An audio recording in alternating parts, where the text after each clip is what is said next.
Hi, folks. This is Don Meisner with the North Country Fishing Report. My buddy Dave Swanson, who a lot of you have known through the years, he was the president of North Country Savings Banks. He's retired now, and he's done a lot of really helping me, putting videos together that we've shot, and tried to do as much as he possibly can to help us in introducing the rest of the country to our beautiful water systems. Well, one of the things he has is a YouTube channel. It's called Up North NY.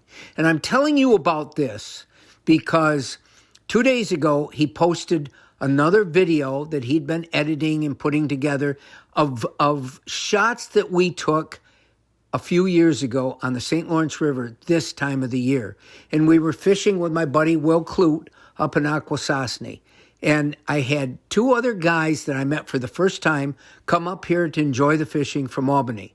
Well, this is what I wanted you to see. If you can, if you could go on there and look at this video, because I was amazed to look back and see myself fishing this day with these guys.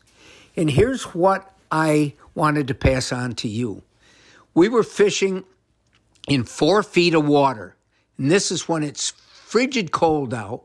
Winter's just around the corner, and here we are catching smallmouth bass in 4 feet of water.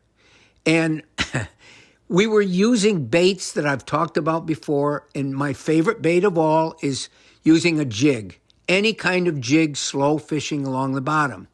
Well, the person I was fishing with, Jerry, is a much better bass fisherman than I am. And as I watched the video, I'm thinking, wow, how come Dave isn't showing many of the fish I caught? Well, the truth be known, Jerry was catching far more than me, and we both were using the exact same jig. We were both standing next to each other, fishing in the exact same spots. So what was the difference? Well, the difference was Jerry was using that jig a lot better than me. So what do I want you to realize? It showed me that the method and the speed of how you use a jig can make all the difference in the world of whether you'll get a strike or not. Now, Jerry was jigging slower, and the motion he imparted to the tip of his rod was a little bit different than mine. And so, the moral of the story, at the end of the day, he caught far more fish. Now, I've fished with jigs my whole life, and I've always thought I was pretty good at it.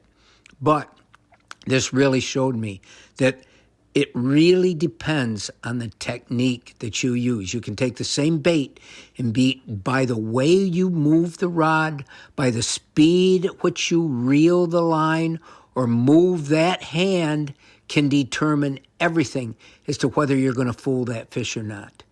And so it's worthwhile for you to look at this, but if you can't, just realize that if you're not catching fish using jigs, all you have to do is keep changing, experimenting, exploring with different speeds and techniques, and it can make all the difference in the world. Until next time, folks, this is Don Meisner with the North Country Fishing Report.